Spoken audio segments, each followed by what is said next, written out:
It's been a couple of years since I've had to remove several pesky raccoons. The last two were eating from our cat's food on the porch and had gotten in the chicken coop. Well, lately, every night, raccoons have been eating our livestock's food, and I decided to stay up and take care of the problem. They've become dependent upon our food rather than natural food, and it just had to be done. I do not enjoy watching the footage you're about to see. It is the last shot taken with the .22 caliber air rifle with the thermal scope, and it's the last shot I'll be taking on game any larger than a squirrel or a rabbit with the .22 caliber.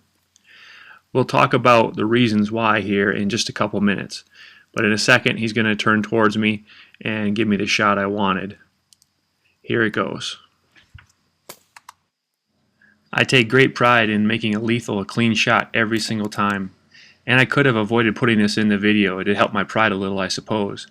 But we're going to learn from this unfortunate incident and move on. The shot you're about to see on this raccoon was 2 nights later. It's with the .25 caliber. And the results are much different. This gun is so much more forgiving.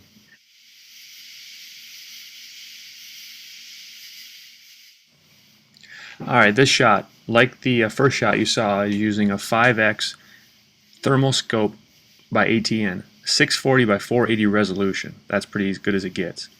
He comes over now, and I kiss at him, get him to turn my way, and lights out. Different gun, different size pellet, a lot more energy. And it doesn't hurt that the pellet entered right on the money. Now, I don't mean to suggest that you couldn't lethally take an animal with the .22 caliber. You could, of course. It's just that the .25 caliber is much more forgiving. A .30 caliber would be that much more forgiving again. Another very important fact is to know your weapon, know how it shoots.